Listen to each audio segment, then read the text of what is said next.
폴란드는 이미 알고 있었습니다. 한번 무너진 나라는 준비하지 않으면 또 무너진다는 것을. 전쟁을 직접 겪은 민족은 다릅니다. 그들은 혹시 모를 날을 위해 스스로를 단단히 단련합니다. 나토의 그늘 아래 있지만 나토를 믿지 않습니다. 그들에게 진정한 방패는 조약이 아니라 강철이었습니다. 그리고 그 강철은 대한민국의 무기였습니다. 이제 유럽의 중심에서 그들은 한국의 전차와 자주포로 자신들의 미래를 무장하고 있습니다. 폴란드는 왜 이렇게까지 한국의 무기를 신뢰하는 걸까요? 그 이유, 그리고 그 뒤에 숨은 이야기, 지금 시작합니다. 사연 시작 전 구독과 좋아요로 대한민국 방산을 응원해주세요. 한국이라고요? 나토 회의실에서 처음 그 소식을 들었을 때 제 반응이었습니다. 폴란드가 한국산 전차와 자주포를 대량으로 주문했다는 보고였죠. 저는 리처드 하이든, 미국 텍사스 출신입니다. 전직 미 육군 정보장교였고 나토 전략자문을 거쳐 현재는 유럽안보전략연구소 시니어 애널리스트로 일하고 있습니다. 폴란드 바르샤바에 7년째 거주하며 동유럽 방위전략, 러시아 확장 억제, 방산협력 정책을 연구해왔죠. 20년 넘게 유럽 안보를 분석해온 사람입니다. 그런 제 눈에 폴란드의 선택은 납득이 안 됐습니다. 미국 무기를 두고 왜 한국입니까? 폴란드의 국방비 지출은 이미 논란거리였습니다. GDP 대비 4.7%에서 4.8%로 올라간 상태였죠. 나토 평균의 2배가 넘는 수치입니다. 제 동료들은 고개를 저었습니다. 경제적 자살 아닙니까? 저도 동의했습니다. 나토 회원국이 왜 이렇게까지 빚을 내서 무장합니까? 집단방위 조약이 있는데 말이죠. 유럽 언론들도 비슷한 논조였습니다. 폴란드 경제학자들은 공개적으로 우려를 표명했습니다. 이 속도로 가면 재정이 무너집니다. 하지만 폴란드 정부는 흔들리지 않았습니다. 폴란드는 멈추지 않았습니다. 현역 21만 명, 영토방위군 수만 명, 거기에 K2 전차 180대, K9 자주포 212문, FA50 전투기 48대까지 계약했습니다. 전부 한국산이었죠. 계약 규모만 수십억 달러였습니다. 저는 이해할 수 없었습니다. 미국의 M1 에이브람스도 있고 독일의 레오파르트 2도 있는데 왜 한국입니까? 성능이 검증된 서방 무기 체계를 두고 아시아제를 선택한다는 게 말이 됩니까? 그들은 평화를 믿지 못하는 겁니까? 제가 보고서에 적었던 문장입니다. 저는 폴란드를 전쟁의 망령에 갇힌 나라로 봤습니다. 과거의 트라우마가 이성적 판단을 흐린다고 생각했죠. 나토 동료들도 비슷한 반응이었습니다. 과잉 대응입니다. 회의실 분위기는 냉소적이었습니다. 그러던 어느 날 바르샤바 군사본부를 방문할 기회가 생겼습니다. 복도를 걷는 순간부터 공기가 달랐습니다. 긴장이 흘렀습니다. 민간인 출입이 거의 없는 건물이었고 복도를 지나는 장교들의 걸음은 빨랐습니다. 그들의 표정에는 여유가 없었죠. 작전실 문을 열었을 때 참모들은 대형 스크린 앞에 모여 있었습니다.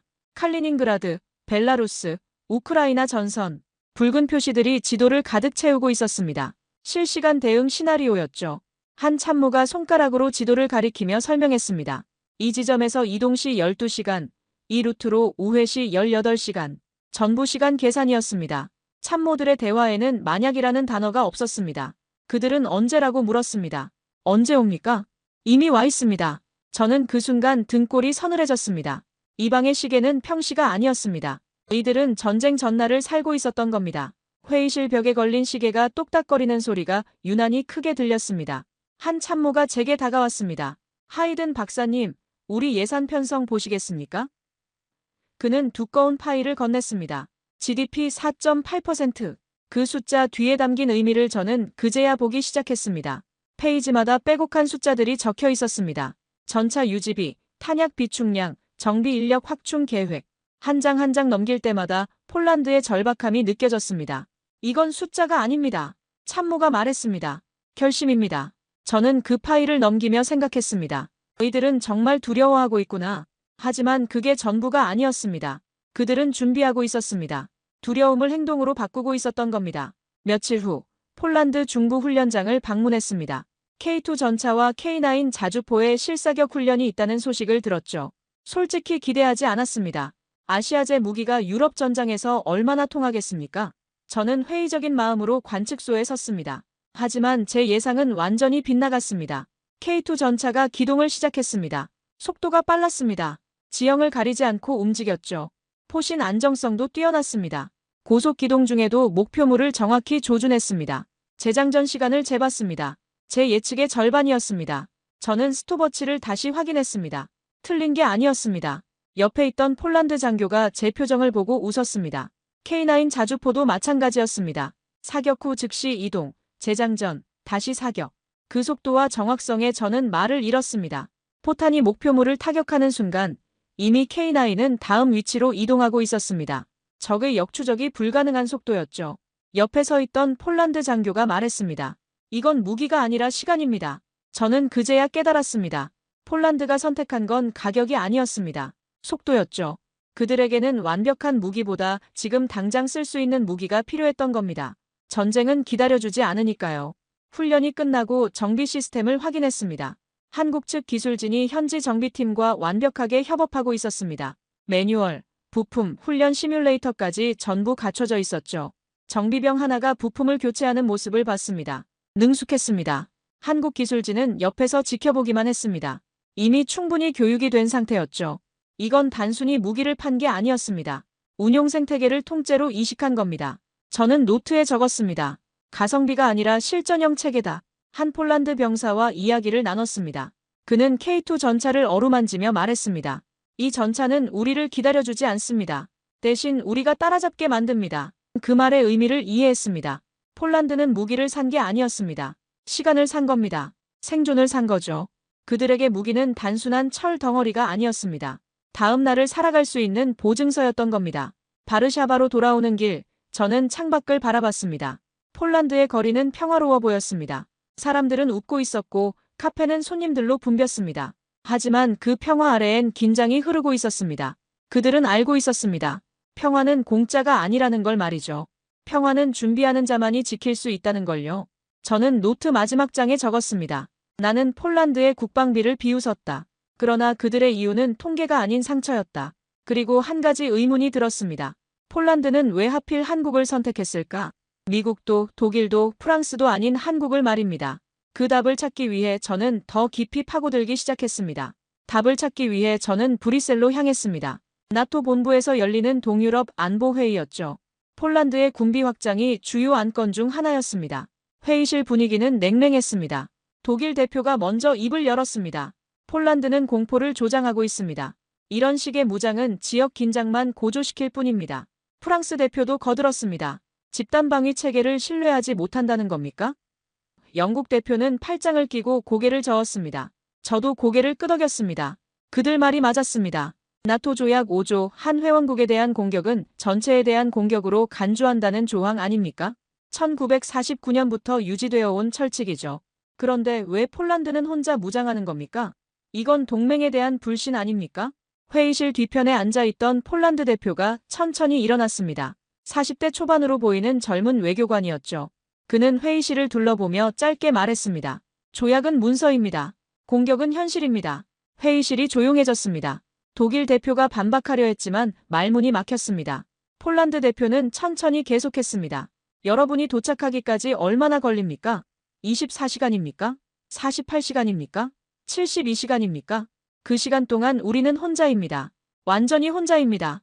저는 그 순간 바르샤바 작전실에서 봤던 장면이 떠올랐습니다. T-24, T-48. 그 숫자들이 의미하는 게 이거였구나. 나토가 도착하는 시간. 폴란드가 혼자 버텨야 하는 시간 말입니다. 프랑스 대표가 말했습니다. 하지만 조약은 조약입니다. 우리는 반드시 옵니다. 폴란드 대표가 답했습니다. 48시간 후에 오시겠죠. 하지만 전쟁은 첫 48시간에 결판납니다. 여러분이 오실 때쯤 우리가 남아있을까요? 회의실이 다시 침묵에 빠졌습니다. 누구도 반박하지 못했습니다. 왜냐하면 그 말이 사실이었으니까요. 회의가 끝나고 저는 폴란드 대표를 따로 만났습니다. 복도 한쪽 카페테리아에서였죠. 그는 커피를 한 모금 마시고 말했습니다. 하이든 박사님, 오해하지 마십시오. 우리가 나토를 불신하는 게 아닙니다. 다만 기다리지 않을 뿐이죠. 기다리지 않는다는 게 무슨 뜻입니까? 우리에겐 서명보다 대기 시간이 중요합니다. 조약이 우릴 지켜주는 게 아닙니다. 우리가 버틸 수 있는 시간이 우릴 지켜주는 겁니다. 그는 창밖을 바라봤습니다. 1939년 9월, 우리는 프랑스와 영국을 믿었습니다. 그들은 조약을 맺었죠. 하지만 그들이 움직이기 전에 우리는 무너졌습니다. 조약은 있었지만 시간은 없었습니다. 저는 처음으로 나토가 만능이 아닐 수도 있다는 의심을 품었습니다. 아니, 정확히는 나토가 느리다는 걸 깨달았죠. 조약은 완벽합니다. 하지만 전쟁은 조약을 기다려주지 않습니다. 바르샤바로 돌아온 저는 폴란드 국방부를 다시 찾았습니다. 이번엔 전시 비상 계획을 보고 싶다고 요청했습니다. 담당 장교가 저를 작전실로 안내했습니다. 그는 40대 중반의 베테랑이었죠. 벽에 붙은 매뉴얼을 보는 순간 저는 충격을 받았습니다. 전시 비상 계획이 아니었습니다. 이건 평시 운용 매뉴얼이었습니다. T24, T48, T72 모든 일정표에 이 숫자들이 적혀 있었습니다. 병력 이동 계획, 보급선 확보, 민간인 대피, 전부 시간 단위로 짜여 있었습니다. 이건 훈련 계획입니까? 제가 물었습니다. 장교가 고개를 저었습니다. 일상입니다. 일상이라고요? 우리는 매일 이 계획대로 움직입니다. 평시와 전시의 차이는 없습니다. 단지 속도만 다를 뿐이죠. 폴란드는 전시 계획을 평시 매뉴얼로 운용하고 있었습니다. 매일이 전쟁 대비였던 겁니다. 이건 대비가 아니라 생활이었습니다. 숨 쉬는 것처럼 자연스러운 일상이었던 거죠. 장교가 설명했습니다. 우리는 전쟁이 일어나면 어떻게 할지를 계획하지 않습니다. 우리는 전쟁이 일어났을 때 무엇을 하고 있을지를 계획합니다. 그 차이가 뭡니까? 저는 물었습니다. 전자는 반응입니다. 후자는 준비입니다. 반응은 느립니다. 준비는 즉각적이죠. 저는 할 말을 잃었습니다. 이들은 전쟁을 예상하는 게 아니라 전쟁을 전제로 살고 있었습니다. 평화는 일시적 상태였고 전쟁은 언제든 올 수 있는 현실이었던 겁니다. 다음 날, 저는 바르샤바 거리로 나갔습니다. 시민들의 목소리를 듣고 싶었죠. 한 카페에서 우연히 시민 인터뷰가 진행되고 있었습니다. 지역 방송국이 국방비 논란에 대한 여론을 묻고 있었습니다. 한 중년 남성이 카메라 앞에서 말했습니다. 빚이 늘어난다고요? 그래도 괜찮습니다. 우리 할아버지는 빚이 아니라 목숨을 잃었으니까요. 1939년의 말입니다. 한 여성도 거들었습니다. 나토는 믿습니다. 하지만 기다리지 않습니다. 우리 부모님은 기다리다가 죽었습니다. 동맹국들이 오기를 기다리다가요. 젊은 대학생도 한마디 했습니다. 역사책에서 배웠습니다. 조약은 우릴 지켜주지 못했습니다. 우리 스스로 준비해야 합니다. 저는 그 말들을 들으며 깨달았습니다. 이건 정부의 결정이 아니었습니다. 국민 전체의 의지였던 겁니다. 폴란드는 나라 전체가 하나의 방어선이었습니다. 정부도 군대도 시민도 모두 같은 생각이었죠. 카페를 나와 거리를 걷는데 한 공원에서 영토방위군 모집 포스터가 보였습니다. 젊은이들이 줄을 서 있었습니다. 20대 초반으로 보이는 청년들이었죠. 한 청년에게 다가가 물었습니다. 왜 지원하십니까? 그는 간단히 답했습니다. 안 당하려고요. 누구한테요? 누구든요. 다시는 1939년을 반복하고 싶지 않습니다. 저는 그제야 완전히 이해했습니다. 폴란드에게 적은 특정 국가가 아니었습니다. 무방비 그 자체가 적이었던 겁니다. 1939년의 기억이 그들에게 가르쳐준 교훈이었죠. 준비하지 않으면 누구에게든 당한다는 건 말입니다. 저녁에 숙소로 돌아와 브뤼셀 회의 자료를 다시 펼쳤습니다. 독일 대표의 발언, 프랑스 대표의 우려, 그리고 폴란드 대표의 답변. 조약은 문서입니다. 공격은 현실입니다. 이 문장이 계속 머릿속을 맴돌았습니다. 나토는 약속입니다. 훌륭한 약속이죠. 역사상 가장 성공적인 군사동맹입니다. 하지만 약속은 시간이 필요합니다. 승인 절차, 병력 이동, 작전 수립, 보급선 구축. 그 모든 게 시간입니다. 최소 24시간, 현실적으로는 48시간 이상입니다. 폴란드는 그 시간을 기다릴 수 없었습니다. 아니, 기다리다가 망한 경험이 있었습니다. 그래서 그들은 스스로 준비했습니다. 나토가 오기 전까지 혼자 버틸 수 있도록 말이죠. 48시간을 버틸 수 있다면 나토가 옵니다. 하지만 48시간을 못 버티면 나토가 와도 소용없습니다. 창밖을 바라봤습니다. 바르샤바의 야경이 아름다웠습니다. 불빛들이 반짝였죠. 평화로워 보였습니다. 하지만 그 불빛 하나하나가 지켜야 할 삶이었습니다. 폴란드는 그 살들을 지키기 위해 무장했던 겁니다. 저는 제가 믿었던 체계적 안전망을 다시 생각했습니다. 나토는 완벽한 시스템입니다. 70년 넘게 유럽의 평화를 지켜왔죠. 하지만 시스템은 느립니다. 그리고 전쟁은 빠릅니다. 폴란드는 그 간극을 메우기 위해 스스로 무장했던 겁니다. 그들은 나토를 불신하지 않았습니다. 다만 자신을 더 믿었을 뿐이죠. 동맹은 약속이지만 자강은 실제였습니다. 서명은 느리지만 준비는 빠릅니다. 조약은 종이에 쓰이지만 전쟁은 땅 위에서 벌어집니다. 다음 날 아침 일찍 국방부 담당자에게서 연락이 왔습니다. 한국방산업체 대표단이 바르샤바에 온다는 소식이었습니다. 계약 후속 점검차 방문한다고 했죠. K2 전차와 K9 자주포의 정비 시스템 최종 점검이 목적이라고 했습니다. 저는 그 자리에 참관하고 싶다고 요청했습니다. 폴란드가 왜 한국을 선택했는지 그 답을 찾을 수 있을 것 같았습니다. 미국도 영국도 아닌 한국. 그 이유가 궁금했습니다. 폴란드가 왜 이렇게까지 준비하는지 이해하려면 과거를 봐야 했습니다. 저는 바르샤바 국립역사박물관으로 향했습니다. 폴란드 전쟁사를 제대로 조사하고 싶었죠. 박물관 입구에 들어서자마자 거대한 지도가 눈에 들어왔습니다. 1939년 9월 1일 독일군의 폴란드 침공 경로였습니다. 붉은 화살표들이 서쪽에서 동쪽으로 뻗어 있었죠. 바르샤바를 향해 일직선으로 쏟아져 들어오는 모습이었습니다. 그런데 그 옆에 또 다른 지도가 걸려 있었습니다. 같은 해 9월 17일 소련군의 침공 경로였습니다. 이번엔 화살표가 동쪽에서 서쪽으로 향했습니다. 독일군과 정반대 방향이었죠. 저는 두 지도 사이에 서서 멍하니 바라봤습니다. 폴란드는 한 달도 안 되는 기간에 양쪽에서 동시에 공격받았던 겁니다. 서쪽에선 독일, 동쪽에선 소련. 두 제국이 폴란드를 짓밟았던 거죠. 지도 아래 설명문을 읽었습니다. 1939년 9월 1일 새벽 4시 45분 독일군 폴란드 침공. 9월 17일 소련군 동부 폴란드 침공. 10월 6일 폴란드 패전. 한 달하고도 닷새. 그게 폴란드가 버틴 시간이었습니다. 전시실 안으로 들어갔습니다. 1939년 9월의 사진들이 벽면을 가득 채우고 있었습니다. 폭격당한 바르샤바 거리, 무너진 건물들, 피난 가는 사람들. 흑백 사진이었지만 공포가 생생하게 느껴졌습니다. 한 사진 앞에서 발걸음이 멈췄습니다. 폴란드 기병대가 독일 전차를 향해 돌격하는 장면이었습니다. 말을 탄 병사들이 창과 총을 들고 철갑을 두른 기계를 향해 달려가고 있었죠. 설명문이 있었습니다. 폴란드군은 용감했으나 준비되지 않았다. 기병대는 전차를 막을 수 없었다. 그 한 문장이 가슴을 찔렀습니다. 용기는 있었지만 무기가 없었던 겁니다. 준비는 없었지만 싸워야 했던 거죠. 처음 오셨습니까? 뒤에서 목소리가 들렸습니다. 돌아보니 60대 중반의 여성이었습니다. 박물관 해설사 배지를 달고 있었죠. 네, 처음입니다. 어디서 오셨습니까? 미국입니다. 유럽 안보를 연구하고 있습니다. 그녀가 고개를 끄덕였습니다. 그럼 이 역사를 꼭 보셔야겠네요. 저쪽으로 오시죠. 그녀가 다른 전시물로 저를 안내했습니다. 거기엔 작은 방이 재현되어 있었습니다. 1939년 9월의 폴란드 가정이었죠. 라디오, 식탁, 그리고 창문 밖으로 보이는 폭격 장면의 사진. 제 할아버지가 그 전쟁을 겪으셨습니다. 해설사가 조용히 말했습니다. 포병 장교셨죠. 돌아가시기 전까지 그 이야기를 하셨습니다. 어떤 이야기였습니까? 할아버지는 말씀하셨습니다.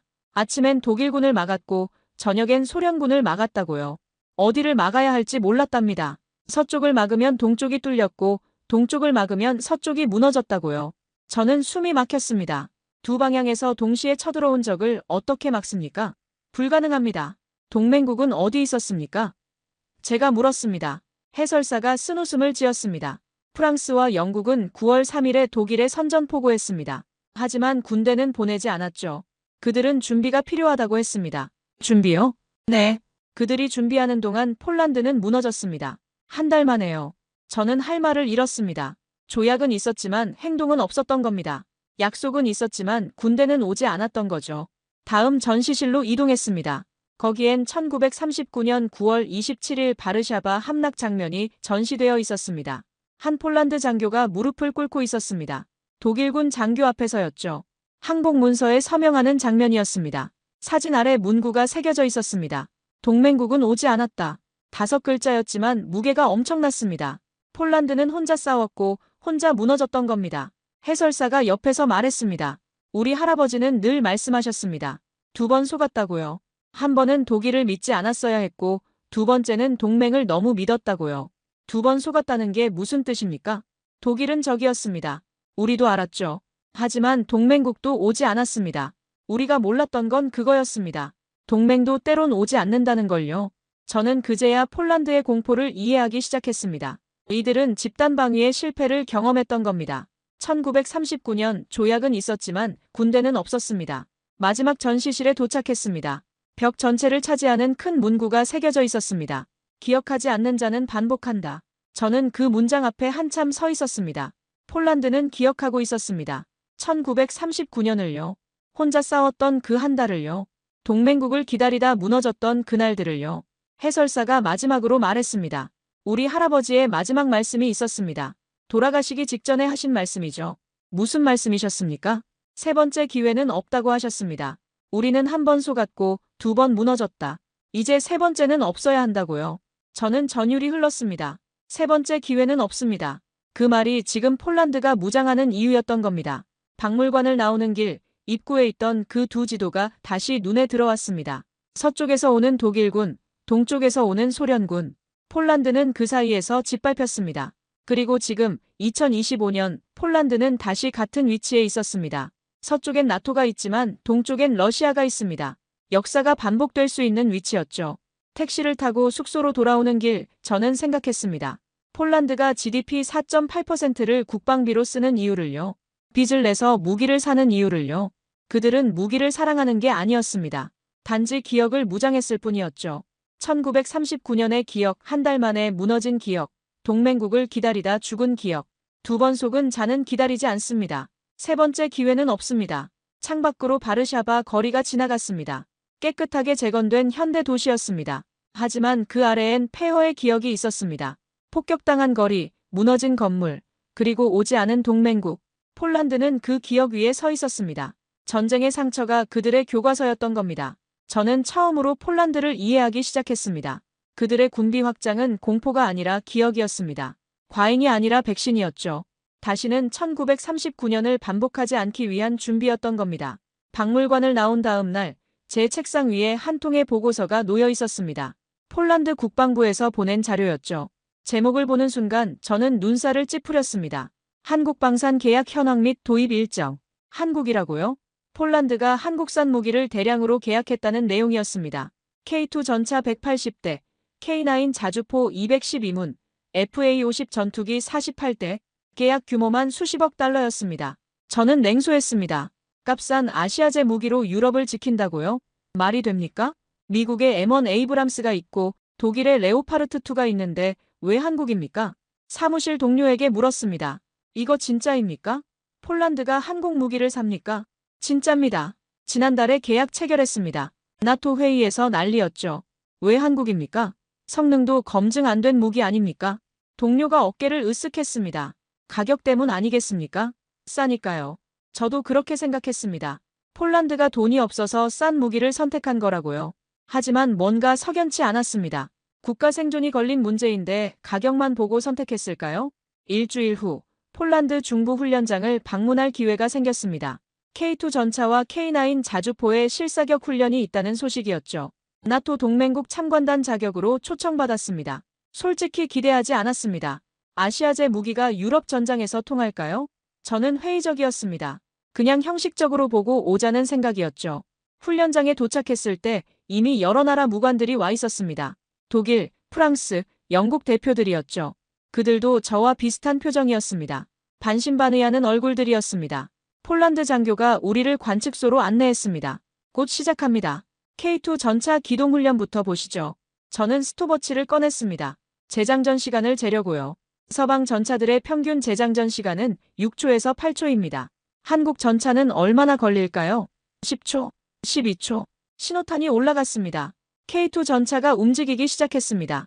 첫 인상은 빨랐습니다. 생각보다 훨씬 빨랐죠. 지형을 가리지 않고 기동했습니다. 언덕을 넘고 참호를 건너고 진흙길을 질주했습니다. 그리고 첫발 사격. 목표물에 명중했습니다. 동시에 전차는 이미 다음 위치로 이동하고 있었습니다. 사격 후 즉시 이동. 표준 전술이었지만 속도가 달랐습니다. 재장전이 시작됐습니다. 저는 스톱워치를 눌렀습니다. 1초, 2초, 3초. 두 번째 발사. 저는 스톱워치를 다시 확인했습니다. 4초. 제 예측의 절반이었습니다. 이건 에밀 에이브람스 수준이었습니다. 아니, 어쩌면 더 빠를 수도 있었죠. 옆에 있던 독일 무관이 중얼거렸습니다. 저게 가능합니까? 저도 믿기지 않았습니다. 하지만 눈앞에서 벌어지고 있었습니다. K2는 계속 움직였습니다. 고속 기동 중 세 번째 사격. 또 명중. 포신 안정화 시스템이 완벽했습니다. 이건 값싼 무기가 아니었습니다. 다음은 K9 자주포 차례였습니다. 이건 더 충격적이었습니다. K9이 첫 발을 쏘았습니다. 목표물 명중.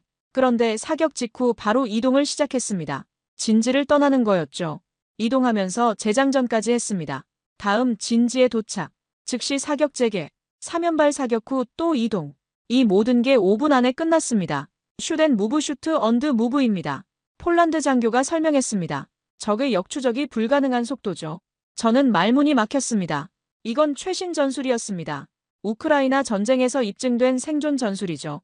자주포가 한 곳에 머물면 적 포병에 역습당합니다. 그래서 쏘고 즉시 이동해야 합니다. K9은 그걸 완벽하게 해냈습니다. 현장에 있던 폴란드 장교가 제게 다가왔습니다. 하이든 박사님, 이게 우리가 한국을 선택한 이유입니다. 속도 때문입니까? 속도만이 아닙니다. 이건 무기가 아니라 시간입니다. 저는 그 말의 의미를 이해하지 못했습니다. 시간이라고요? 장교가 계속 설명했습니다. 우리에게 주어진 시간은 48시간입니다. 나토가 올 때까지 버텨야 하는 시간이죠. 그 48시간 동안 우리는 혼자입니다. 완벽한 무기는 필요 없습니다. 지금 당장 쓸 수 있는 무기가 필요합니다. 지금 당장이라고요? 네. 미국 무기는 훌륭합니다. 하지만 납기가 3년입니다. 독일 무기도 마찬가지죠. 우리는 3년을 기다릴 수 없습니다. 저는 충격을 받았습니다. 납기. 그걸 생각 못했습니다. 한국은 1년 안에 납품합니다. K2 전차 첫 배치가 이미 도착했습니다. 6개월 만에요. 6개월. 미국이나 독일 같으면 불가능한 시간이었습니다. 훈련이 끝나고 정비구역을 둘러봤습니다. 한국 기술진들이 폴란드 정비병들과 협업하고 있었습니다. 통역 없이도 손짓 발짓으로 소통했습니다. 부품 교체, 시스템 점검, 전부 빠르게 진행됐습니다. 한 폴란드 정비병이 부품을 교체하고 있었습니다. 능숙했습니다. 제가 물었습니다. 훈련 얼마나 받으셨습니까? 2주입니다. 2주요? 한국 기술진이 가르쳐줬습니다. 매뉴얼이 아주 명확합니다. 저는 깨달았습니다. 한국은 무기만 판 게 아니었습니다. 시스템을 팔았습니다. 훈련, 정비, 매뉴얼, 부품 공급, 모든 게 패키지였던 겁니다. 이건 단순한 무기 거래가 아니었습니다. 운용 생태계를 통째로 이식한 거였죠. 저녁에 폴란드 병사들과 이야기를 나눴습니다. 한 젊은 전차병이 K2를 쓰다듬으며 말했습니다. 이 전차는 우리를 기다려주지 않습니다. 대신 우리가 따라잡게 만듭니다. 무슨 뜻입니까? 빠릅니다. 너무 빨라서 우리가 더 훈련해야 합니다. 하지만 그게 좋습니다. 전차가 느리면 우리가 죽습니다. 전차가 빠르면 우리가 삽니다. 저는 그 말에서 폴란드의 절박함을 느꼈습니다. 그들에게 무기는 장비가 아니었습니다. 생존 도구였던 겁니다. 숙소로 돌아오는 차 안에서 저는 오늘 본 것들을 정리했습니다. K2의 재장전 속도, K9의 기동력, 정비 시스템, 훈련 체계, 모든 게 실전형이었습니다. 제가 틀렸습니다. 한국 무기는 값싼 대체제가 아니었습니다. 실전에 최적화된 무기 체계였던 겁니다. 더 중요한 건 속도였습니다. 납기 6개월에서 1년. 이건 폴란드에게 결정적이었습니다. 전쟁은 기다려주지 않으니까요. 창밖으로 훈련장이 멀어졌습니다. 어둠 속에서도 K2 전차들이 줄지어 서 있는 게 보였습니다. 저 전차들은 내일 아침이면 실전 배치될 겁니다. 폴란드는 한국과 함께 시간을 샀습니다. 그리고 그 시간이 그들의 생존을 결정할 겁니다. 저는 더 이상 한국 무기를 비웃지 않게 됐습니다. K2와 K9을 직접 본 후 저는 한 가지 의문이 들었습니다. 어떻게 이게 가능한 겁니까? 1년 만에 전차 180대를 납품한다는 게 말이 됩니까? 저는 한국 방산 시스템을 분석하기 시작했습니다. 자료를 모으고 관계자들을 인터뷰했죠. 그리고 놀라운 사실을 발견했습니다. 폴란드가 K2 전차 계약을 체결한 게 2022년 8월이었습니다. 그리고 첫 배치가 도착한 게 2023년 초였습니다. 6개월도 안 걸렸던 겁니다. 저는 한국방산청 관계자에게 물었습니다. 어떻게 6개월 만에 가능합니까? 재고가 있었습니다. 재고요? 한국군 납품용으로 생산하던 물량이 있었습니다. 그걸 먼저 폴란드에 보냈습니다. 한국군은 다음 생산분을 받고요. 저는 충격받았습니다. 자국 군대 물량을 먼저 수출했다고요? 이건 말이 안 됩니다. 어느 나라가 자기 군대 무기를 먼저 수출합니까? 왜 그렇게 했습니까? 한국 관계자가 짧게 답했습니다. 폴란드가 급했으니까요. 그 한마디가 저를 멈추게 했습니다. 폴란드가 급했으니까 자국 군대보다 폴란드를 먼저 챙겼다는 겁니까? 관계자가 계속 설명했습니다. 우리는 압니다. 급할 때가 어떤 건지요. 1950년 6월 북한군이 쳐들어왔을 때 우리도 아무것도 없었습니다. 탱크도 없고 대포도 없고 전투기도 없었습니다. 그래서요? 그래서 서울이 3일 만에 무너졌습니다. 무기가 없어서요. 만약 그때 누군가 우리에게 탱크를 줬다면 어땠을까요? 서울을 지킬 수 있었을까요? 저는 할 말을 잃었습니다. 한국도 폴란드처럼 침략을 당한 나라였습니다. 그리고 무기가 없어서 무너진 경험이 있었던 거죠. 폴란드를 보면 1950년 우리가 보입니다. 그래서 우리는 빨리 보냈습니다. 완벽하지 않아도 괜찮습니다. 지금 당장 쓸 수 있으면 됩니다. 저는 한국 방산의 철학을 이해하기 시작했습니다. 이들은 완벽을 추구하지 않았습니다. 속도를 추구했던 겁니다. 다음 날 폴란드 국방부에서 한국 방산 관계자들과의 회의가 있었습니다. 저도 참관했습니다. 한국 측 대표가 프레젠테이션을 시작했습니다. 그런데 서방 업체들과 달랐습니다. 무기 성능 자랑이 없었습니다. 대신 납품 일정표를 펼쳤습니다. K2 전차 180대, 2027년까지 완납 예정입니다. K9 자주포 212문, 2026년까지 완납입니다. FA50 전투기, 2028년까지 전량 인도됩니다. 폴란드 장교들이 고개를 끄덕였습니다. 한국 대표가 계속했습니다. 정비훈련센터는 이미 가동 중입니다. 폴란드 정비병 300명이 교육받고 있습니다. 3개월 과정이고 현재 2기수가 진행 중입니다. 이것도 놀라웠습니다. 무기만 팔고 끝이 아니었습니다. 사람을 가르치고 있었던 겁니다. 시뮬레이터는 다음 달 도착합니다. 폴란드 전차병들이 실제 탄약 쓰지 않고 훈련할 수 있습니다. 연간 훈련비가 60% 절감됩니다. 폴란드 차관이 물었습니다. 부품 공급은 어떻게 됩니까? 현지 공장 설립을 검토 중입니다. 2025년 착공 예정이고요. 완공되면 기본 부품은 폴란드에서 직접 생산 가능합니다. 회의실이 술렁였습니다. 현지 공장이라고요? 이건 단순 수출이 아니었습니다. 기술 이전이었던 겁니다. 회의가 끝나고 저는 한국 대표를 따로 만났습니다. 50대 초반의 기술이사였습니다. 그에게 물었습니다. 현지 공장까지 지어줍니까? 그럼 나중에 폴란드가 한국 없이도 무기를 만들 수 있는 거 아닙니까? 그가 웃었습니다. 그게 목표입니다. 목표라고요? 그럼 한국은 손해 아닙니까? 아닙니다. 폴란드가 강해지면 우리도 이익입니다. 러시아를 막는 전선이 하나 더 생기니까요. 저는 이해가 안 됐습니다. 전략적 사고입니까? 아닙니다. 경험입니다. 그가 진지하게 말했습니다. 우리는 압니다. 혼자서는 못 막는다는 걸요. 1950년 우리도 혼자였습니다. 미군이 오기 전까지 우리는 무너지고 있었습니다. 그래서요? 그래서 우리는 동맹이 중요하다는 걸 압니다. 폴란드가 강해지면 유럽이 안전해집니다. 유럽이 안전하면 세계가 안전하고요. 결국 우리도 안전해집니다. 저는 할 말을 잃었습니다. 이건 장사가 아니었습니다. 연대였던 겁니다. 그가 덧붙였습니다. 서방 국가들은 완벽한 무기를 만듭니다. 그건 맞습니다. 하지만 완벽한 무기는 느립니다. 설계에 5년, 개발에 5년, 생산에 3년. 전쟁은 그걸 기다려주지 않습니다. 한국은 다릅니까? 우리는 즉시 가능을 추구합니다. 80% 완성도로 1년 안에 주는 게 100% 완성도로 5년 후에 주는 것보다 낫습니다. 전쟁이 터지면 80%도 충분합니다. 0%보다는 낫죠. 저는 깨달았습니다. 한국 방산의 철학은 속도였습니다. 완벽보다 신속, 기술보다 실용, 판매보다 협력. 폴란드 군사국 담당자가 말했던 게 떠올랐습니다. 한국의 시간 개념은 우리와 다릅니다. 이제 이해가 됐습니다. 유럽은 평화시를 기준으로 생각합니다. 3년 후, 5년 후를 이야기하죠. 하지만 한국과 폴란드는 전시를 기준으로 생각합니다. 내일, 다음 주, 다음 달을 이야기합니다. 전쟁을 경험한 나라는 시간을 다르게 셉니다. 저녁에 호텔방에서 자료를 정리했습니다. 한국 방산의 납품 속도, 유럽 방산과의 비교 데이터, 폴란드의 선택 이유. 한국은 6개월에서 1년 안에 납품합니다. 독일은 2년에서 3년이 걸립니다. 미국은 3년에서 5년입니다. 프랑스도 비슷하죠. 왜 이렇게 차이가 날까요? 기술 차이가 아니었습니다. 철학의 차이였습니다. 서방은 완벽을 추구합니다. 모든 테스트를 끝내고 모든 승인을 받고 모든 서류를 완성한 후에 납품합니다. 그게 2년, 3년 걸립니다. 한국은 즉시를 추구합니다. 기본 기능이 작동하면 바로 보냅니다. 나머지는 현장에서 업그레이드합니다. 그게 6개월, 1년입니다. 어느 게 맞는 걸까요? 평화시엔 서방이 맞습니다. 하지만 전시엔 한국이 맞습니다. 그리고 폴란드는 지금 전시를 살고 있었습니다. 창밖을 봤습니다. 바르샤바 야경이 평화로웠습니다. 하지만 이 평화는 언제든 깨질 수 있었습니다. 48시간 안에요. 폴란드는 그 48시간을 버티기 위해 한국을 선택했습니다. 완벽한 무기가 아니라 빠른 무기를요. 3년 후에 완벽보다 1년 안에 실용을요. K2의 속도는 엔진에서 나온 게 아니었습니다.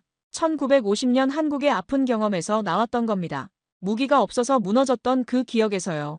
폴란드와 한국은 같은 상처를 가지고 있었습니다. 그래서 서로를 이해했던 겁니다. 속도는 기술이 아니라 의지의 문제였습니다. 한국 무기의 실체를 확인한 지 한 달쯤 지났을 때였습니다. 폴란드 내부에서 논란이 터졌습니다. 바르샤바 의회는 시끄러웠습니다. 야당 의원들이 국방비 증액을 맹렬히 비판하고 있었죠. 신문 헤드라인은 연일 국가부채를 다뤘습니다. 폴란드, 무기 구매로 재정 적자 심화, 국방비 4.8%, 경제 파탄 우려 차세대에게 빚 물려주는 정부. 제 책상 위에도 관련 보고서가 쌓였습니다. 폴란드 경제학자 27명이 공동으로 발표한 우려 성명서였습니다. 내용은 명확했습니다. 이 속도로 군비를 확장하면 국가 경제가 무너진다는 거였죠. 복지 예산이 삭감되고 인프라 투자가 중단되고 청년 실업은 더 악화될 거라고 했습니다. 저는 다시 흔들렸습니다. 혹시 제가 과대평가한 걸까요? K2와 K9의 성능에 감탄했지만 경제적 지속 가능성은 별개 문제였습니다. 아무리 좋은 무기라도 나라가 파산하면 무슨 소용입니까? 숫자는 냉혹했습니다. 폴란드 국가부채는 GDP 대비 50%를 넘어서고 있었습니다. 유럽연합 권고치인 60%에 접근하고 있었죠. K2, K9, FA50 계약 규모만 수백억 달러였습니다. 여기에 탄약 비축, 정비시설, 훈련 프로그램 비용까지 더하면 천문학적이었습니다. 경제학자들의 주장도 일리가 있었습니다. 국방비는 생산적 투자가 아닙니다. 도로, 병원, 학교에 쓸 돈을 무기에 쏟아붓는 겁니다. 폴란드 청년 실업률은 이미 15%를 넘었습니다. 의료 시스템은 인력 부족에 시달렸죠. 그 돈으로 일자리를 만들고 병원을 지을 수도 있지 않습니까? 텔레비전 토론 프로그램에서도 논쟁이 뜨거웠습니다. 한 경제학 교수가 강하게 비판했습니다. 이건 경제적 자살입니다. 우리는 전쟁도 없는데 전시 예산을 쓰고 있습니다. 반대편 안보 전문가가 답했습니다. 전쟁이 없는 게 아닙니다. 아직 시작 안 했을 뿐입니다. 하지만 정부는 흔들리지 않았습니다. 국방장관은 의회 청문회에서 단호하게 말했습니다. 우리는 계속할 것입니다. 이 길밖에 없습니다. 그뿐이었습니다. 설명도 변명도 없었습니다. 그저 계속하겠다는 의지만 있었죠. 야당 의원들은 소리쳤지만 표결에서 졌습니다. 국방 예산안은 통과됐습니다. 정확히 그 무렵 벨라루스 국경에서 이상한 일이 벌어졌습니다. 새벽 3시 제 전화기가 울렸습니다. 폴란드 국방부 연락관이었습니다. 목소리가 긴박했죠. 지금 즉시 동부 국경작전본부로 오라는 지시였습니다. 무슨 일인지 묻자 그는 짧게 답했습니다. 직접 보셔야 합니다. 1시간 후 저는 폴란드 동부 비아위스토크 인근 작전본부에 도착했습니다. 새벽 4시였지만 건물 전체에 불이 켜져 있었습니다. 이미 고위 장교들이 모여 있었습니다. 회의실이 아니라 작전실이었죠. 대형 스크린 여러 개가 벽면을 채우고 있었습니다. 야간 감시 영상이 떠 있었습니다. 열화상 카메라 영상이었죠. 벨라루스 접경 지역이었습니다. 작은 점들이 폴란드 영공으로 들어오고 있었습니다. 드론들이었습니다. 정체불명이었습니다. 군용인지 민간용인지도 불분명했습니다. 하지만 숫자가 많았습니다. 한두 대가 아니었죠. 스크린에 표시된 숫자만 10여 개였습니다. 실제로는 더 많을 수도 있었습니다. 작전실 공기가 무거웠습니다. 긴장이 흘렀습니다. 장교들은 빠르게 움직였습니다. 통신이 오가고 명령이 내려졌습니다. 목소리는 차분했지만 움직임은 빨랐습니다. 한 장성이 명령을 내렸습니다. 전군 경계태세 브라보로 상향. 국경 부대 전원 배치. K9 3포대 발사 준비 위치로 이동. K2 1대대 대기 지점 전개. 저는 시계를 봤습니다. 새벽 4시 17분이었습니다. 명령이 떨어진 시각을 기억했습니다. 스크린이 바뀌었습니다. 다른 감시 영상들이 떠올랐습니다. 폴란드군 부대들의 움직임이었습니다. 어둠 속에서 차량들이 움직이고 있었습니다. 병력이 전개되고 있었죠. 4시 29분. 새로운 영상이 추가됐습니다. K9 자주포들이었습니다. 이미 지정 위치에 도착하고 있었습니다. 12분 만이었습니다. 한밤중에 12분 만에 전개를 완료했던 겁니다. K2 전차들도 움직였습니다. 국경에서 20km 떨어진 대기 지점으로 이동했습니다. 야간이었지만 속도는 빨랐습니다. 대형을 유지하며 정확하게 움직였죠. 훈련처럼, 아니 훈련보다 더 완벽했습니다. 작전실에서 무전이 들렸습니다. K9 3포대, 발사 위치 도착. 준비 완료. K2 1대대, 대기 지점 전개 완료. 명령 대기 중. 저는 숨을 죽였습니다. 이건 훈련이 아니었습니다. 실제 상황이었죠. 벨라루스 국경에서 정체불명의 드론들이 침범하고 있었고 폴란드군은 즉각 대응하고 있었습니다. 새벽 5시 10분 상황이 변했습니다. 스크린의 점들이 사라지기 시작했습니다. 드론들이 후퇴하고 있었습니다. 벨라루스 영공으로 돌아가고 있었죠. 도발이었는지 정찰이었는지 우발적 침범이었는지는 알 수 없었습니다. 하지만 폴란드군의 대응은 완벽했습니다. 신속했고 정확했고 압도적이었습니다. 5시 30분 경계태세가 한 단계 낮아졌습니다. 하지만 부대들은 즉시 복귀하지 않았습니다. 대기 상태를 유지했죠. 혹시 모를 재침범에 대비하는 겁니다. 한 폴란드 대령이 저에게 다가왔습니다. 그의 얼굴은 피곤했지만 표정은 담담했습니다. 마치 일상적인 일을 처리한 것처럼요. 매주 있는 일입니다. 매주라고요? 저는 놀랐습니다. 이런 긴급 상황이 매주 벌어진다고요? 대령이 고개를 끄덕였습니다. 벨라루스 국경은 조용하지 않았습니다. 드론 침범, 영공 근접, 정체불명 선박, 불법 월경 시도. 뉴스에 나오지 않을 뿐 국경은 늘 뜨거웠던 겁니다. 이번처럼 큰 규모는 드물지만 작은 사건은 거의 매일이라고 했습니다. 해가 떴습니다. 새벽 6시가 넘었습니다. 저는 밖으로 나가 국경 방향을 바라봤습니다. 평화로워 보였습니다. 하지만 저 너머 20km 지점에 K2 전차들이 대기하고 있었습니다. 그들은 지금도 엔진을 켠 채 명령을 기다리고 있었죠. 바르샤바로 돌아오는 길, 저는 오늘 새벽 일을 곱씹었습니다. 드론 출현부터 전군 대응까지 걸린 시간은 12분이었습니다. 만약 이게 실제 공격이었다면 어땠을까요? 만약 K2와 K9이 없었다면요? 만약 폴란드가 경제적 합리성을 선택해서 군비 확장을 포기했다면요? 답은 명확했습니다. 폴란드는 무너졌을 겁니다. 12분 안에 대응하지 못했다면 국경은 뚫렸을 겁니다. 폴란드는 준비되어 있었습니다. 완벽하게요. 이건 훈련이 아니었습니다. 이들은 매주 이렇게 살고 있었던 겁니다. 경제학자들이 과잉이라 부르는 그 군비로 말입니다. 그날 오후 바르샤바 시내로 나갔습니다. 국방비 논란에 대한 시민들의 진짜 목소리를 듣고 싶었습니다. 중앙광장 근처 카페에 앉았죠. 옆 테이블에서 두 남자가 이야기하고 있었습니다. 40대로 보였습니다. 한 명이 신문을 펼쳐 보이며 말했습니다. 국가 부채가 이 정도면 우리 세금이 더 올라갈 겁니다. 상대방이 천천히 답했습니다. 그래도 어쩔 수 없습니다. 빚은 갚을 수 있지만 나라를 잃으면 끝입니다. 간단한 대화였지만 무게가 있었습니다. 시민들은 알고 있었습니다. 대가가 크다는 걸요. 하지만 선택의 여지가 없다는 것도요. 거리를 걸으며 더 많은 대화를 들었습니다. 버스 정류장에서, 식당에서, 서점에서 사람들은 경제적 부담을 우려했습니다. 하지만 동시에 국방 강화를 지지했습니다. 모순처럼 보였지만 모순이 아니었습니다. 그들은 양쪽 다 진실이라는 걸 알았던 겁니다. 여론조사 결과도 확인했습니다. 국민의 65%가 국방비 증액을 지지했습니다. 경제 악화를 우려한다는 응답도 70%였습니다. 두 숫자가 공존했습니다. 폴란드 국민들은 아프지만 필요하다는 걸 알았던 겁니다. 저녁에 한 공원을 지나가는데 영토방위군 모집 행사가 열리고 있었습니다. 부스가 설치되어 있었고 젊은이들이 설명을 듣고 있었습니다. 20대 초반으로 보이는 청년이 지원서를 작성하고 있었죠.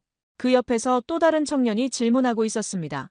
폴란드는 국민 전체가 전선이었습니다. 정부만 준비하는 게 아니었습니다. 의회만 결정하는 게 아니었죠. 시민들도 준비하고 있었던 겁니다. 빚을 감수하고 세금을 내고 군에 입대하면서요. 숙소로 돌아오는 택시 안에서 저는 오늘 하루를 정리했습니다. 새벽에 드론 침범, 12분 만에 군 대응, 거리의 여론, 영토방위군 모집, 모든 게 하나로 연결됐습니다.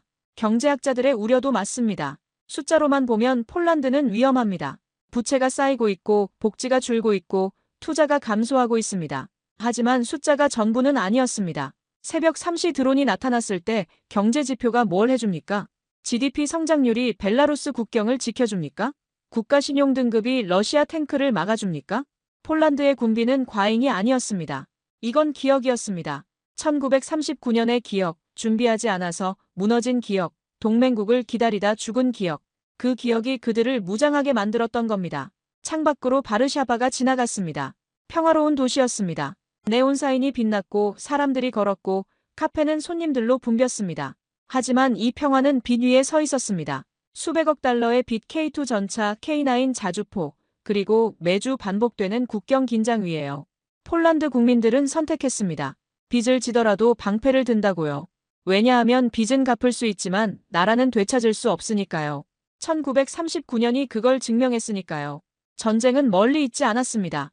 그들은 이미 긴 밤을 맞고 있었습니다. 벨라루스 국경의 드론들, 칼리닌그라드의 미사일 기지, 우크라이나의 포성. 전쟁은 저 너머 국경 밖에서 숨을 쉬고 있었습니다. 폴란드는 전시가 아니었습니다. 그저 낮이 조금 긴 평시를 살고 있었을 뿐입니다. 그리고 그들은 그 긴 낮 동안 준비하고 있었던 겁니다. 밤이 오기 전에요. 빛보다 두려운 건 무방비였습니다. 저는 다시 확신했습니다. 그들의 선택은 공포가 아니라 기억이었다고요. 벨라루스 국경 사건 이후 한 달쯤 지났을 때 제게 특별한 초청이 왔습니다. 폴란드-한국 합동훈련 참관이었습니다. 나토 동맹국 무관들에게 공개되는 훈련이었죠. 규모가 컸습니다. K2 전차 1개 대대, K9 자주포 2개 포대, 그리고 한국 기술진 50여 명이 참가한다고 했습니다. 훈련장은 폴란드 중부 드라프스코였습니다. 나토 훈련장으로도 사용되는 대규모 시설이었죠. 도착했을 때 이미 각국 무관들이 와 있었습니다. 독일, 프랑스, 영국, 심지어 스웨덴 대표도 보였습니다. 모두 한국 무기가 실전에서 어떻게 작동하는지 보러 온 겁니다. 관측소에서 훈련장을 내려다봤습니다. 넓은 평원이었습니다. 표적들이 곳곳에 설치되어 있었고 참호와 엄폐물들이 실전처럼 배치되어 있었죠. 날씨는 흐렸습니다. 가을 날씨였고 바람이 불었습니다. 이상적인 훈련 조건은 아니었습니다. 훈련이 시작됐습니다. 먼저 K2 전차들이 움직이기 시작했습니다. 12대가 동시에 전개됐죠. 대형을 유지하며 목표 지점으로 이동했습니다. 속도가 빨랐습니다. 지형을 가리지 않았죠.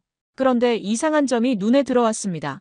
전차들 옆에 폴란드 국기와 함께 작은 태극기가 부착되어 있었습니다. 공식 표식은 아니었습니다. 병사들이 개인적으로 붙인 것 같았죠. K9 자주포에도 마찬가지였습니다. 포식 옆에 작은 태극기 스티커가 붙어 있었습니다. 옆에 서 있던 독일 무관이 중얼거렸습니다. 저게 뭡니까? 폴란드 장교가 답했습니다. 병사들이 직접 붙인 겁니다. 금지하지 않았습니다. 저는 그 의미를 생각했습니다. 폴란드 병사들이 한국 국기를 자기 전차에 붙였다는 겁니다. 이건 단순한 무기가 아니었습니다. 뭔가 더 깊은 의미가 있었던 겁니다. 훈련은 계속됐습니다. K2 전차들이 첫 번째 표적을 향해 사격을 시작했습니다. 명중률이 높았습니다. 동시에 기동도 멈추지 않았죠. 쏘고 움직이고 다시 쏘고 움직였습니다. 교과서적인 기동 사격이었습니다. K9 자주포도 투입됐습니다. 육문이 동시에 사격을 시작했습니다. 포성이 울렸고 포탄이 목표물을 타격했습니다. 그리고 즉시 이동했죠. 슈덴 무브. 우크라이나 전쟁에서 검증된 생존 전술이었습니다. 하지만 제 눈을 끈 건 무기가 아니었습니다. 사람들이었습니다. 한국 기술진들이 폴란드 병사들과 함께 움직이고 있었습니다. 정비구역에서, 탄약 보급 지점에서, 지휘 차량 옆에서. 그들은 언어가 달랐습니다. 폴란드어도 한국어도 서로 못 알아들었죠. 하지만 소통하고 있었습니다. 한 한국 기술자가 폴란드 정비병에게 뭔가 설명하고 있었습니다. 말은 통하지 않았지만 손짓으로 보여줬습니다. 부품을 분해하고 점검하고 다시 조립하는 과정을요.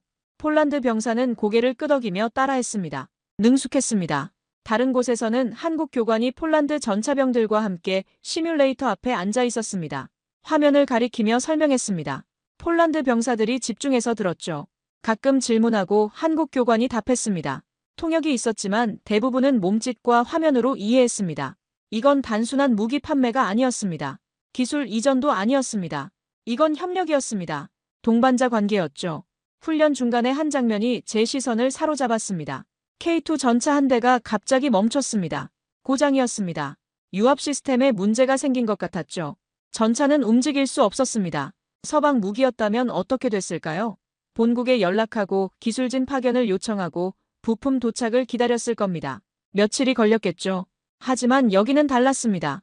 한국 기술진 2명이 즉시 달려갔습니다. 폴란드 정비병 3명도 함께였죠. 그들은 즉시 진단을 시작했습니다. 노트북을 연결하고 시스템을 점검하고 문제를 찾았습니다. 15분 후 부품 교체가 시작됐습니다. 예비 부품이 현장에 있었습니다. 미리 준비되어 있었던 겁니다. 한국 기술자가 교체 방법을 보여줬고 폴란드 병사들이 직접 작업했습니다. 30분 후 전차가 다시 움직이기 시작했습니다. 고장 발생부터 수리 완료까지 30분. 나토 기준으로는 불가능한 시간이었습니다. 하지만 여기서는 현실이었죠. 폴란드 지휘관이 만족스러운 표정으로 고개를 끄덕였습니다. 그는 무전으로 보고받았습니다. 2호차 복귀, 훈련 재개 가능. 전차는 다시 대열에 합류했습니다. 훈련이 끝나고 병사들이 모였습니다. 간단한 평가 회의였습니다. 한국 측 대표와 폴란드 지휘관이 나란히 섰습니다. 언어는 달랐지만 표정은 비슷했습니다. 만족스러워 보였죠. 폴란드 여단장이 말했습니다. 오늘 우리는 한국과 함께 싸우는 법을 배웠습니다. 이건 훈련이 아니었습니다. 실전이었습니다. 한국 측 대표가 답했습니다. 통역을 통해서였죠. 폴란드 병사들의 숙련도가 놀랍습니다. 우리가 가르친 게 아닙니다. 여러분이 배운 겁니다. 그들은 악수했습니다. 그리고 병사들이 박수를 쳤습니다. 한국 기술진들과 폴란드 병사들이 함께요. 국경이 없었습니다. 언어가 달랐지만 마음은 통했던 겁니다. 훈련장을 떠나기 전 저는 한 장면을 더 목격했습니다. 폴란드 병사 한 명이 K9 자주포 옆에 서서 태극기를 쓰다듬고 있었습니다. 포신에 붙은 작은 스티커였죠. 그는 무언가 중얼거렸습니다. 폴란드어였지만 어떤 의미인지 짐작할 수 있었습니다. 감사하다는 말이었을 겁니다. 그날 저녁 훈련장 근처 군 숙소에서 비공식 만찬이 열렸습니다. 폴란드 장교들과 한국 대표단이 함께했죠. 저도 초대받았습니다. 분위기는 편안했습니다. 공식적인 자리가 아니었습니다. 맥주가 나왔고 사람들이 웃었습니다. 한국 기술자들과 폴란드 병사들이 스마트폰으로 사진을 보여주며 이야기했습니다. 가족 사진이었습니다. 서로의 나라 사진이었죠. 한 폴란드 대령이 제게 다가왔습니다. 그는 맥주잔을 들고 말했습니다. 하이든 박사님, 이제 아시겠습니까? 우리가 왜 한국을 선택했는지요. 저는 고개를 끄덕였습니다. 알 것 같았습니다. 대령이 계속했습니다. 나토는 우리 동맹입니다. 훌륭한 동맹이죠. 하지만 한국은 다릅니다. 그들은 우리를 이해합니다. 왜냐하면 그들도 같은 길을 걸었으니까요. 침략을 말씀하시는 겁니까? 그것만이 아닙니다. 혼자 싸워야 했던 것도요. 동맹국을 기다려야 했던 것도요. 그리고 다시는 그런 일이 없어야 한다는 결심도요. 저는 침묵했습니다. 그의 말이 맞았습니다. 대령이 덧붙였습니다. 오늘 훈련장에서 보셨을 겁니다. 우리 병사들이 태극기를 붙인걸요. 그건 명령이 아닙니다. 자발적인 겁니다. 그들은 한국을 형제로 봅니다. 형제라고요? 네, 형제국입니다. 피로 맺어진 게 아닙니다. 상처로 맺어진 겁니다. 저는 그 말의 전율을 느꼈습니다. 형제국은 피로 만들어지는 게 아니라 상처로 만들어진다. 그 말이 모든 걸 설명했습니다. 폴란드와 한국, 둘 다 침략당했습니다. 둘 다 혼자 싸웠습니다. 둘 다 동맹국이 늦게 왔습니다. 그리고 둘 다 다시는 그런 일이 없어야 한다고 맹세했습니다. 그래서 그들은 서로를 이해했던 겁니다. 말은 통하지 않았지만 마음은 통했습니다. 언어는 달랐지만 기억은 같았습니다. 만찬이 끝나고 밖으로 나왔습니다. 밤하늘에 별이 떠 있었습니다. 훈련장 저 너머로 K2 전차들이 줄지어 서 있는 게 보였습니다. 어둠 속에서도 포신의 윤곽이 보였죠. 그리고 그 전차들 옆에 작은 태극기들이 붙어 있었습니다. 보이지 않았지만 저는 알았습니다. 그 깃발들이 거기 있다는 걸요. 폴란드 병사들은 한국 무기와 함께 싸우고 있었습니다. 하지만 이건 단순한 무기가 아니었습니다. 이건 신뢰였습니다. 이건 연대였습니다. 이건 같은 상처를 가진 두 나라의 약속이었습니다. 나토는 조약이었습니다. 종이 위의 약속이었죠. 하지만 한국은 달랐습니다. 한국은 방패였습니다. 실제로 작동하는, 지금 당장 쓸 수 있는 폴란드 병사들이 신뢰하는 방패였던 겁니다. 저는 깨달았습니다. 이건 거래가 아니라 동맹이었다고요.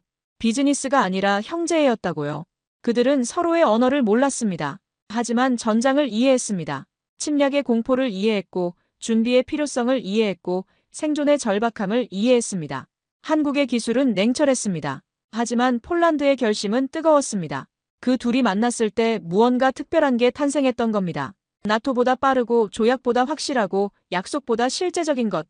그게 바로 폴란드와 한국의 관계였습니다. 저는 하늘을 올려다봤습니다. 별들이 빛나고 있었습니다. 평화로웠습니다. 하지만 그 평화는 준비 위에 서 있었습니다. K2 전차 K9 자주포, 그리고 두 나라의 신뢰 위에요. 이건 단순한 무기 거래가 아니었습니다. 이건 역사였습니다. 같은 상처를 가진 두 나라가 만나 새로운 미래를 만들어가는 역사였던 겁니다. 몇 달간의 폴란드 현지 조사가 끝나갈 무렵이었습니다. 저는 최종 보고서를 작성하고 있었습니다. 제목은 이미 정해져 있었습니다. 동맹을 넘어선 방패. 책상 위에는 지난 반년간 모은 자료들이 쌓여 있었습니다. 바르샤바 군사본부 방문 기록, K2와 K9 실사격 데이터, 벨라루스 국경 긴급 상황, 보고서, 합동훈련 관찰 노트. 모든 자료가 하나의 결론을 가리키고 있었습니다. 폴란드는 이제 두 번 다시 속지 않을 것이다. 보고서 첫 문장을 그렇게 시작했습니다. 단호한 문장이었습니다. 하지만 제가 본 것을 가장 정확하게 표현한 문장이기도 했죠. 창밖을 봤습니다. 바르샤바 거리가 평화로웠습니다. 사람들이 걸었고 차들이 지나갔고 카페에는 손님들이 앉아 있었습니다. 겨울이 다가오고 있었습니다. 첫눈이 내릴 시기였죠. 하지만 저는 알고 있었습니다. 이 평화가 무엇 위에 서 있는지를요. K2 전차 180대, K9 자주포 212문, 그리고 두 나라의 신뢰. 그것들이 이 평화를 지키고 있었습니다. 보고서를 계속 썼습니다. 폴란드의 역사를 요약했습니다. 1939년 9월 독일과 소련의 양면 침공, 한 달 만에 패배, 동맹국의 부재, 그리고 1944년 바르샤바 봉기, 또다시 혼자 싸웠던 63일, 그리고 2025년 폴란드는 다시 같은 위치에 있었습니다. 지정학적으로는 말입니다. 서쪽엔 나토가 있고 동쪽엔 러시아가 있습니다. 역사가 반복될 수 있는 위치였죠. 하지만 이번엔 달랐습니다. 폴란드는 준비되어 있었습니다. 완벽하게요. 문득 한국 전쟁이 떠올랐습니다. 1950년 6월 25일 새벽 북한군이 38선을 넘었습니다. 한국군은 제대로 된 무기가 없었습니다. 전차도 없고 중화기도 부족했습니다. 그래서 서울이 3일 만에 무너졌습니다. 만약 그때 한국에 K2 전차가 있었다면, K9 자주포가 있었다면 역사는 달라졌을까요? 답은 모릅니다. 하지만 확실한 건 하나 있었습니다. 한국은 그 경험을 잊지 않았다는 겁니다. 그래서 한국은 빠른 무기를 만들었습니다. 완벽하지 않아도 괜찮습니다. 지금 당장 쓸 수 있으면 됩니다. 전쟁은 기다려주지 않으니까요. 동맹국도 빠르게 오지 않으니까요. 폴란드도 같은 경험을 했습니다. 1939년 그들도 동맹국을 기다렸습니다. 프랑스와 영국이 오기를 기다렸죠. 하지만 그들이 오기 전에 폴란드는 무너졌습니다. 아이러니했습니다. 1950년 한국전쟁 당시 폴란드는 공산권이었습니다. 소련 편이었죠. 그들은 한국과 싸웠던 진영에 있었습니다. 하지만 75년이 지난 지금 폴란드는 한국의 무기로 자유를 지키고 있었습니다. 시간은 돌았지만 정신은 닮았습니다. 두 나라 모두 침략을 당했고 혼자 싸웠고 살아남았습니다. 그리고 다시는 그런 일이 없어야 한다고 맹세했습니다. 보고서에 한 섹션을 추가했습니다. 역사적 공감대라는 제목이었습니다. 폴란드와 한국의 공통점을 나열했습니다. 침략의 역사, 분단의 경험, 강대국 사이의 지정학, 그리고 생존의 의지. 이 공통점들이 두 나라를 연결했습니다. 비즈니스가 아니라 이해로요. 거래가 아니라 연대로요. 다음 날 아침 폴란드 국방부를 마지막으로 방문했습니다. 작별 인사였습니다. 6개월간 협조해준 것에 대한 감사였죠. 국방장관실에서 차관을 만났습니다. 그는 악수하며 물었습니다. 보고서 결론은 무엇입니까? 저는 잠시 생각하고 답했습니다. 폴란드는 안전합니다. 나토 덕분입니까? 아닙니다. 폴란드 덕분입니다. 그리고 한국 덕분입니다. 차관이 미소 지었습니다. 정확한 평가입니다. 그는 창밖을 바라봤습니다. 하이든 박사님, 우리가 한국을 선택한 이유를 이제 아시겠습니까? 압니다.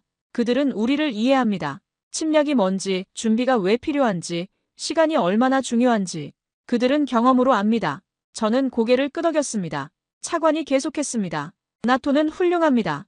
우리는 나토를 믿습니다. 하지만 나토는 48시간이 필요합니다. 우리는 그 48시간을 혼자 버텨야 합니다. 한국은 그 48시간을 버틸 수 있게 해줍니다. 한국 무기로요? 무기만이 아닙니다. 신뢰로요. 그들은 약속합니다. 우리가 필요할 때 그들이 있을 거라고요. 기술진이든 부품이든 훈련이든 48시간 안에 도착할 거라고요. 저는 침묵했습니다.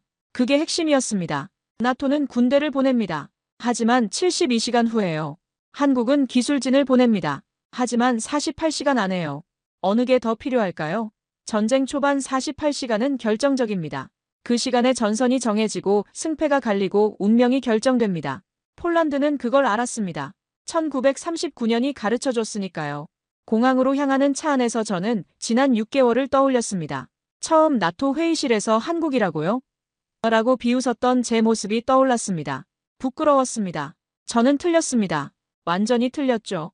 한국 무기는 값싼 대체제가 아니었습니다. 실전형 생존 도구였습니다. 폴란드가 선택한 건 가격이 아니라 시간이었고, 기술이 아니라 신뢰였고, 무기가 아니라 동맹이었습니다. 공항 대합실에서 마지막으로 폴란드 거리를 바라봤습니다. 사람들이 평범하게 살아가고 있었습니다. 출근하고 학교 가고 장을 보고 커피를 마시고 평화로운 일상이었습니다. 하지만 그 일상은 공짜가 아니었습니다. GDP 4.8%의 국방비, 수백억 달러의 빚, 매주 반복되는 국경 긴장, 그리고 K2 전차 180대가 그 일상을 지키고 있었습니다. 비행기에 탑승했습니다. 좌석에 앉아 창밖을 봤습니다. 폴란드 땅이 점점 멀어졌습니다. 바르샤바가 작아졌고 국경선이 보였고 유럽 대륙이 펼쳐졌습니다. 저는 생각했습니다. 침략을 당해본 국가만이 그 심정을 안다고요. 혼자 싸워본 국가만이 준비의 중요성을 안다고요. 그리고 무너져본 국가만이 다시는 무너지지 않겠다는 결심을 한다고요. 폴란드와 한국은 그런 나라들이었습니다. 그들은 역사의 희생자였습니다. 하지만 이제는 생존자였습니다. 그리고 그 생존의 경험이 그들을 연결했던 겁니다. 형제국은 피로 만들어지는 게 아닙니다. 상처로 만들어지는 겁니다. 폴란드와 한국은 같은 상처를 가지고 있었습니다. 침략의 상처, 배신의 상처, 무너짐의 상처. 그래서 그들은 서로를 이해했던 겁니다. 노트북을 열어보고서 마지막 부분을 작성했습니다. 결론이었습니다. 나는 폴란드에서 한국을 보았다. 두 나라는 모두 강대국의 발밑에서 신음했지만 무릎 꿇지 않았다. 폴란드는 이제 다시는 속지 않는다. 그리고 나는 믿는다. 그들의 방패는 나토가 아니라 한국이다. 잠시 멈췄습니다. 너무 직설적인가? 나토 동맹국들이 기분 나빠할까? 하지만 이건 사실이었습니다. 제가 6개월간 본 진실이었죠. 계속 썼습니다. 그들의 용기와 우리의 기술이 만났을 때 전쟁은 멈춘다. 억제란 바로 그런 것이다. 두 번 다시 무릎 꿇지 않겠다는 결심. 그것이 가장 강력한 무기다. 보고서를 완성했습니다. 저장하고 백업하고 제출 준비를 마쳤습니다. 이 보고서는 나토 본부로 갈 겁니다. 유럽안보전략 연구소로도 갈 거고요. 각국 국방부도 읽을 겁니다. 그들이 뭐라고 할까요? 제 결론에 동의할까요? 아마 논란이 있을 겁니다. 한국을 과대평가했다, 폴란드의 선택을 미화했다. 그런 비판이 나올 수도 있습니다. 하지만 상관없었습니다. 저는 제가 본 걸 썼습니다. 사실을 기록했습니다. 그게 분석가의 의무니까요. 비행기가 이륙했습니다. 폴란드가 완전히 사라졌습니다. 구름 위로 올라갔죠. 햇빛이 들어왔습니다. 평화로운 하늘이었습니다. 하지만 저는 알고 있었습니다. 저 아래 어딘가에서 K2 전차들이 순찰하고 있다는 걸요. K9 자주포들이 대기하고 있다는 걸요. 폴란드 병사들이 국경을 지키고 있다는 걸요. 그리고 그들의 전차에는 작은 태극기가 붙어 있다는 걸요. 눈을 감았습니다. 지난 6개월이 파노라마처럼 스쳐 지나갔습니다. 바르샤바 군사본부의 긴장된 공기, K2의 재장전 소리, 벨라루스 국경의 드론들, 합동훈련의 포성, 폴란드 대령의 말, 형제국은 상처로 만들어진다. 모든 게 연결됐습니다. 1939년 폴란드의 침공과 1950년 한국의 침공, 두 나라의 무너짐과 재건, 그리고 2025년 두 나라의 만남. 역사는 반복됩니다. 하지만 때론 다르게 반복됩니다. 폴란드는 1939년을 기억합니다. 그래서 2025년은 다릅니다. 이번엔 준비되어 있습니다. 이번엔 혼자가 아닙니다. 이번엔 한국이 있습니다. 나토도 있습니다. 물론입니다. 나토는 여전히 중요합니다. 하지만 나토는 조약입니다. 한국은 방패입니다. 폴란드는 둘 다 필요합니다. 조약과 방패, 약속과 실제, 72시간과 48시간. 저는 믿습니다. 폴란드는 두 번 다시 실수하지 않을 것입니다. 왜냐하면 그들에게 한국은 나토보다 더 든든한 방패이기 때문입니다. 아니, 정확히는 이렇게 말해야겠죠. 폴란드에게 한국은 나토와 함께하는 방패입니다. 더 빠르고 더 확실하고 더 신뢰할 수 있는 방패입니다. 그것이 제가 6개월간 폴란드에서 본 진실이었습니다. 비행기가 순항고도에 도달했습니다. 안전벨트 표시등이 꺼졌습니다. 승무원이 음료를 나눠줬습니다. 일상으로 돌아가는 중이었습니다. 하지만 제 머릿속에는 여전히 폴란드가 있었습니다. K2 전차의 엔진 소리, K9 자주포의 포성, 그리고 폴란드 병사가 태극기를 쓰다듬던 그 장면. 그것이 제가 폴란드에서 본 미래였습니다. 같은 상처를 가진 두 나라가 함께 만들어가는 평화였습니다. 오늘 사연에 대한 여러분의 생각을 댓글로 남겨주세요. 사연 주인공들에게 전해드리고 있습니다. 여러분 주변에 감동적이거나 재미있는 실제 사연들을 제보받고 있으니 언제든 저희 공식 메일로 제보해주세요. 오늘 들려드린 사연에 공감하셨다면 구독과 좋아요 눌러주시고 주변 분들과도 공유해주세요. 여러분의 작은 관심과 응원이 영상 제작에 큰 힘이 됩니다. 오늘도 여러분의 하루의 작은 즐거움이라도 되었기를 바라며 지금까지 감동뭉클이었습니다. 끝까지 시청해주셔서 감사합니다. 다음에 더 감동적인 사연으로 찾아뵙겠습니다.